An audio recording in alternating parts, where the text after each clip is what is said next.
इस वीडियो में मैं आपको 7 ऐसे रीजंस बताऊंगा जिसके कारण आपकी जॉब नहीं लग रही है। अब यहाँ पर हम ऐसी बात नहीं करेंगे जो कि आपके हाथ में नहीं है। जैसे कि मार्केट डाउन है तो आप मार्केट को अप तो नहीं ले जा सकते हैं, या फिर कंपटीशन बहुत ज़्यादा है तो आप लोगों को इस फील्ड से तो नहीं निकाल सकते हैं। जिसको आना है वो तो आएगा ही। या फिर एआई मार्केट को खा रहा है, एआई जॉब ले जा रहा है, तो आप एआई को तो बंद नहीं कर सकते हैं। आपके हाथ में जो रीजंस हैं वो रीजंस हम इस वीडियो में डिस्कस करेंगे। तो रीजन नंबर 1 है वीक कम्युनिकेशन स्किल्स। बहुत सारे बच्चे इस फील्ड के अंदर आ जाते हैं, उन्होंने बेसिक सीख भी लिया होता है, लेकिन उनके अंदर कम्युनिकेशन स्किल नहीं होती। अब जब मैं कम्युनिकेशन की बात करता हूँ तो यहाँ पर मैं इंग्लिश की बात नहीं कर रहा हूँ।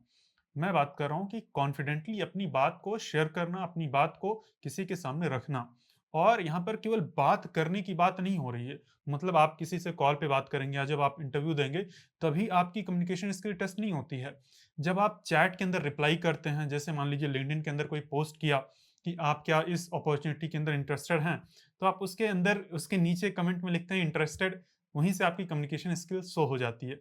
आपको इंटरेस्टेड नहीं लिखना है। ठीक है, बहुत सारे बच्चों को लगता है कि हम इंटरेस्टेड लिख देंगे तो हमें जॉब मिल जाएगी। ऐसा नहीं है, ये आपकी वीक कम्युनिकेशन स्किल को दिखाता है। आपको क्लियरली लिखना है कि आप इस रोल के लिए क्यों फिट हैं। ठीक है, तो आपको कमेंट करके या फिर मैसेज करके जहां भी आप अपने आप को एक्सप्रेस कर रहे हो, चाहे लिख के, चाहे ब्लॉग लिख के, चाहे आर्टिकल लिख के, चाहे कॉल पर, चाहे इंटरव्यू पर, जहां भी जब आप एक्सप्रेस कर रहे हो ना, तो आपको कॉन्फिडेंटली एंड क्लियरली एक्सप्रेस करना है। ये होता है कम्युनिकेशन स्किल। तो कम्युनिकेशन स्किल कैसे इंप्रूव होगी, इसके ऊपर भी आपको थोड़ा सा ध्यान देना पड़ेगा। और कम्युनिकेशन स्किल के अंदर कॉन्फिडेंस बहुत ही ज्यादा जरूरी है। ओवर कॉन्फिडेंस नहीं होना चाहिए, कॉन्फिडेंस होना जरूरी है। और कॉन्फिडेंस कैसे आएगा? कॉन्फिडेंस आने के लिए आपको अपने फील्ड के फंडामेंटल्स की स्ट्रांग अंडरस्टैंडिंग होनी चाहिए। पूरा इन एंड आउट आप चाट जाएं। समझ रहे हैं?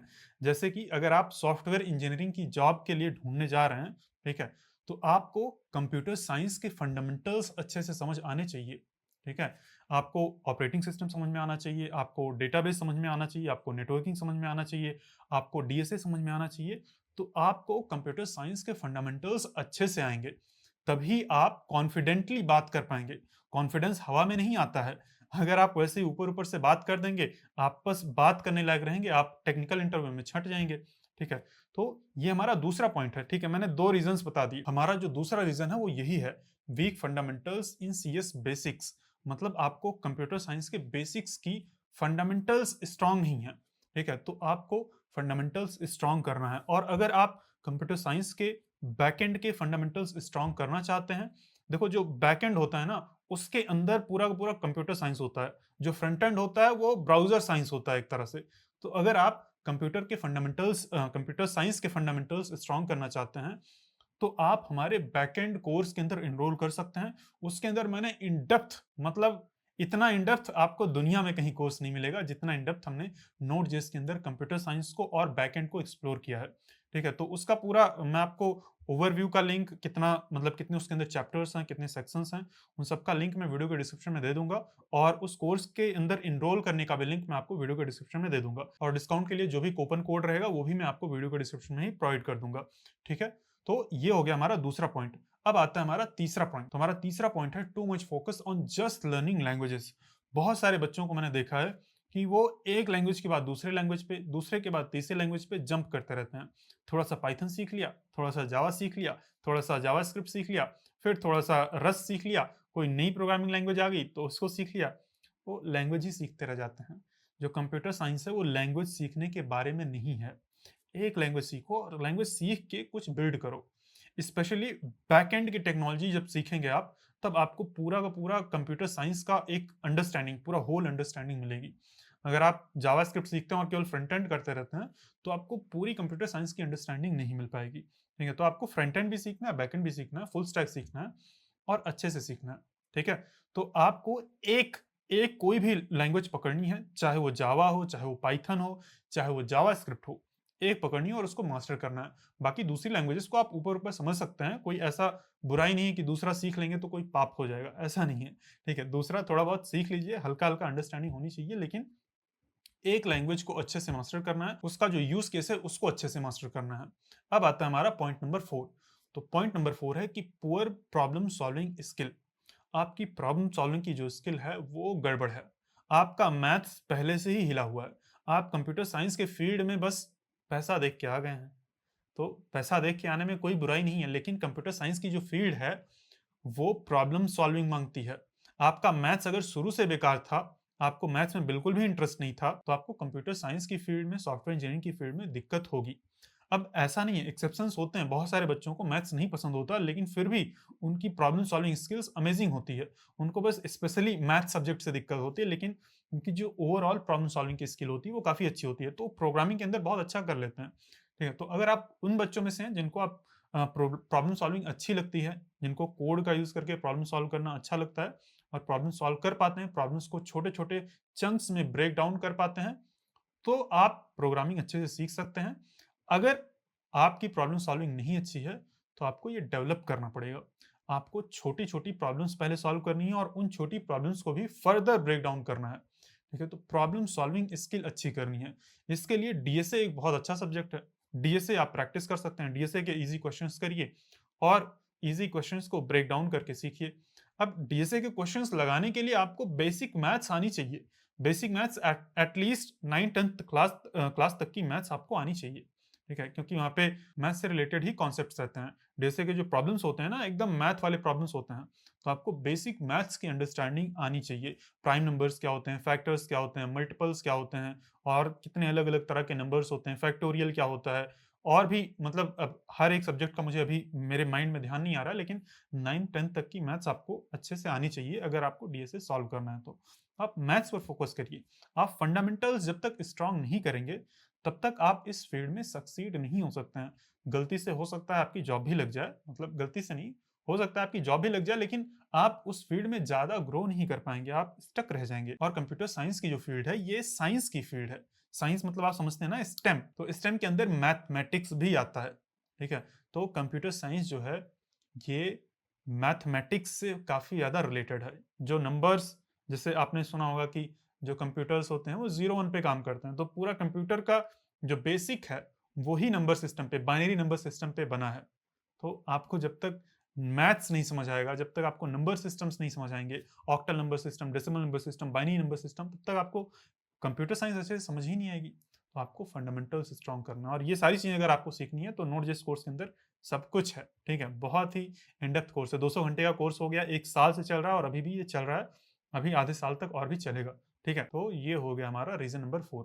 अब आता है रीज़न नंबर 5।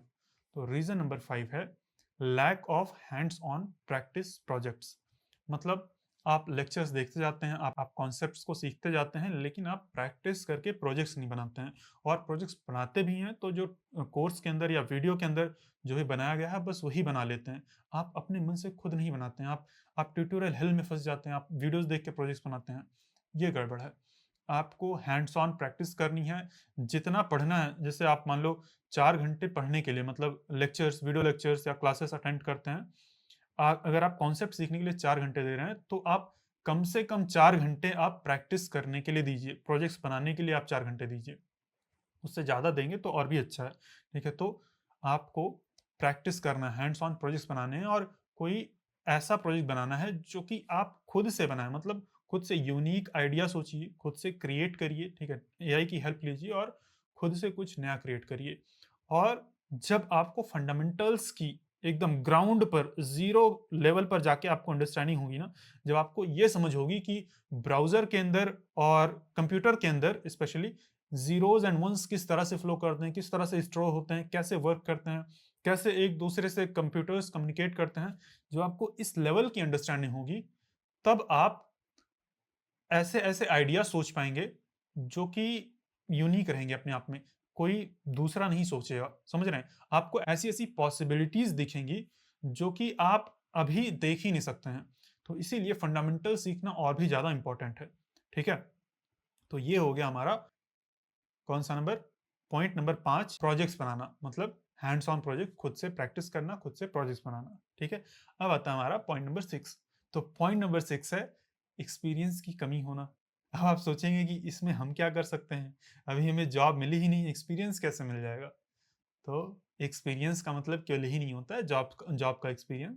एक्सपीरियंस का मतलब एक्चुअल एक्सपीरियंस की तरह नहीं काउंट किया जाएगा कि आपका 4 साल का या 5 साल का जैसे कंपनी का एक्सपीरियंस होता है, वो तो डिफरेंट होता है, वो एक्चुअल एक्सपीरियंस होता है, लेकिन आपको काम करने का एटलीस्ट एक्सपीरियंस होना चाहिए, ठीक है? तो इंटर्नशिप आप कर सकते हैं, डायरेक्टली आप जॉब पे मत जाइए, इंटर्नशिप करिए, फ्रीलांसिंग करिए, ओपन सोर्स प्रोजेक्ट्स के अंदर कंट्रीब्यूट करिए। और फ्रीलांसिंग के लिए कैसे क्लाइंट्स ढूँढना है, उसके लिए मैंने ऑलरेडी एक वीडियो बनाया है, बहुत मस्त-मस्त टिप्स बताई हैं मैंने। उस वीडियो का लिंक मैं वीडियो के डिस्क्रिप्शन में दे दूँगा, आप जाके वो वीडियो देख सकते हैं, ठीक है? तो ये हो गया पॉइंट नंबर हमारा 6। अब आता है पॉइंट नंबर 7। पॉइंट नंबर 7 है जेनेरिक रिज्यूमे और पुअर प्रोफाइल बिल्डिंग। मतलब आपने जो रिज्यूमे बनाया है उसमें कोई ज़्यादा एफर्ट नहीं किया है। आपने बस ऐसे ही कुछ लिख दिया है, किसी का देख के कॉपी कर लिया है, तो ऐसे काम नहीं चलेगा। आपको अपना रिज्यूमे स्ट्रॉन्ग करना पड़ेगा। और रिज्यूमे कैसे स्ट्रॉन्ग होगा? जब आप कुछ काम करेंगे। आपको 10 चीज़ लिखना नहीं है कि मैं बहुत ही पैशनेट एकदम चीर-फाड़ करने वाला एकदम से डेवलपर हूँ जो कि आके कंपनी को पलट दूँगा, ठीक है? ऐसा लिखने की ज़रूरत नहीं है कि मैं बहुत मोटिवेटेड हूँ। आपको अपना काम दिखाना है। आपको अपना नाम लिखना है, मोबाइल नंबर, कॉन्टैक्ट, ईमेल इतना लिखना है। फिर उसके बाद क्या एक्सपीरियंस है, मतलब एक्चुअल एक्सपीरियंस नहीं भी है तो आपने जैसे ओपन सोर्स प्रोजेक्ट्स के अंदर कंट्रीब्यूट किया है, खुद से कुछ यूनिक सा प्रोजेक्ट बनाया है, ठीक है? तो वो आप करिए, ठीक है? वो आप ऐड करिए। और अगर आपने फ्रीलांसिंग की है तो वो सारे प्रोजेक्ट्स को ऐड करिए। वो आपका एक्सपीरियंस रहेगा, ठीक है? तो आपको अपना काम दिखाना है। आपको खुद नहीं बोलना है रिज़्यूमे के अंदर, let your work speak for you, ठीक है? अपने मन से अपने अपने मुँह से अपनी बड़ाई नहीं करनी है कि मैं बहुत ऐसा हूँ, मैं बहुत वैसा हूँ। काम दिखाओ, काम फिनिश्ड होना चाहिए, एकदम चकाचक होना चाहिए, तो जो भी आपका रिज़्यूमे देखेगा इम्प्रेस हो जाएगा। क्योंकि जब जॉब के लिए आप अप्लाई करते हैं तो फर्स्ट पॉइंट ऑफ कॉन्टैक्ट आपका रिज़्यूमे ही होता है। जब रिज़्यूमे ही जेनेरिक सा है, सिंपल सा है, देखेगा जो भी इंटरव्यूअर है, देखेगा, बोलेगा कि ये तो मतलब इसमें तो कुछ दम ही नहीं है, तुरंत ही हटा देगा। तो रिज़्यूमे अच्छा होना चाहिए। और रिज़्यूमे अच्छा करने के लिए आपको ऊपर के जो रीज़न्स हैं उनको पहले फिक्स करना पड़ेगा। जैसे कि आपको अ, क्या करना पड़ेगा? पहले तो कम्युनिकेशन स्किल अच्छा करना पड़ेगा। जब आपकी कम्युनिकेशन स्किल अच्छी होगी, तभी आपका रिज़्यूमे भी अच्छा होगा। क्योंकि रिज़्यूमे के अंदर आप लिख कर एक्सप्रेस कर रहे हैं, वो कम्युनिकेट ही कर रहे हैं। वो कम्युनिकेशन केवल बात करते टाइम, मतलब कॉल पर या इंटरव्यू पर बात करते टाइम कम्युनिकेशन नहीं होता है। कम्युनिकेशन आपके रिज़्यूमे के थ्रू ही होता है। तो जब आपकी कम्युनिकेशन स्किल अच्छी होगी, तो आपका रिज़्यूमे अच्छा होगा। जब आप प्रोजेक्ट्स बनाएँगे, आप एक्सपीरियंस गेन करेंगे इन सभी मीन्स के थ्रू, यानी कि इंटर्नशिप या फ्रीलांसिंग या फिर ओपन सोर्स, इन सब के थ्रू जब आप एक्सपीरियंस गेन करेंगे, तब आपका रिज्यूमे अच्छा होगा, ठीक है? तब आप उसके अंदर कुछ एक्सपीरियंस लिख पाएँगे। तो ये सारी चीज़ें अगर आप करते हैं, और उसके साथ-साथ एक बोनस पॉइंट मैं देना चाहता हूँ, एक्टिव रहो सोशल मीडिया के ऊपर। Be active, show your work. एक बुक है, आप देखना, शो योर वर्क नाम से एक बुक है। आप जो भी काम करिए, जो भी सीखिए, जो भी बिल्ड करिए, उसको शेयर करिए, सोशल मीडिया पर एक्टिव रहिए। ताकि कई बार जब आप अच्छा काम करते हैं, अच्छा काम शेयर करते हैं, तो उधर से आपको रीच आउट, मतलब रीच आउट किया जाता है, ठीक है? जो रिक्रूटर्स होते हैं वो डायरेक्टली आपको रीच आउट करेंगे कि आप क्या हमारे लिए काम करेंगे, हमारे साथ काम करेंगे? तो ये काफ़ी अच्छा होता है, ठीक है? तो आप अपना एक पब्लिक प्रोफाइल बिल्ड करिए, लिंक्डइन पर शेयर करिए, आप ट्विटर पर शेयर करिए, या जिस प्लेटफ़ॉर्म पे भी आपको सही लगे उस प्लेटफ़ॉर्म पर शेयर करिए अपना काम, और एक्टिव रहिए, ठीक है? तो यही है, मुझे उम्मीद है कि आपको समझ में आया होगा कि आपको जॉब क्यों नहीं मिल रही है। अब आप अपने हिसाब से देखना कि आप इस रीज़न्स में से अब कोई ऐसा ज़रूरी नहीं कि ये सातों रीज़न्स आपके ऊपर अप्लाई होंगे। हो सकता है आपकी कम्युनिकेशन स्किल अच्छी हो लेकिन आपका फंडामेंटल स्ट्रॉन्ग ना हो, ठीक है? तो फंडामेंटल आपको स्ट्रॉन्ग करना है। जैसे अगर आपके पास कॉल आ जा रही है, इसका मतलब आपके रिज़्यूमे के अंदर कोई दिक्कत नहीं है, आपके प्रोजेक्ट्स के अंदर कोई दिक्कत नहीं है। आप इंटरव्यू फेल कर जा रहे हैं, टेक्निकल राउंड फेल कर जा रहे हैं, इसका मतलब कि आपके फंडामेंटल्स में दिक्कत है, ठीक है? तो ऐसे ही आप अपने अकॉर्डिंग एनालाइज़ करना कि आप किस रीज़न के कारण फेल हो रहे हैं, किस रीज़न के कारण आपको जॉब नहीं मिल रही है। अगर आपके पास इंटरव्यू का कॉल ही नहीं आ रहा है, इसका मतलब आपका रिज़्यूमे ही गड़बड़ है, ठीक है? तो उस हिसाब से अपने रीज़न को फिक्स करना है, अपने चांसेस को और बेटर करना है, ठीक है? और अपने आप को ऑप्टिमाइज़ करना है। जैसे हम कोड को ऑप्टिमाइज़ करते हैं ना, कोड को ऑप्टिमाइज़ करते हैं ताकि वो एफिशिएंटली चल सके, प्रोडक्शन में बराबर चल सके, कोई दिक्कत ना हो, डाउन टाइम ना आए। ऐसे ही अपने आप को भी ऑप्टिमाइज़ करना है जॉब के लिए, ताकि आप जॉब के लिए एफिशिएंट रहें। जॉब के लिए आप एक मस्त कैंडिडेट बन के निकलें, ठीक है? मुझे उम्मीद है कि आपको ये वीडियो अच्छा लगा होगा, आपको कुछ इस वीडियो से कुछ नया सीखने को मिला होगा। और अगर आपको कॉन्फिडेंस बढ़ाना है और फंडामेंटल्स स्ट्रांग करने हैं तो आप Node.js कोर्स को चेकआउट करना मत भूलना, वो one of the best course है। ठीक है, तो अब हम लोग मिलते हैं नेक्स्ट वीडियो में, तब तक के लिए बाय बाय।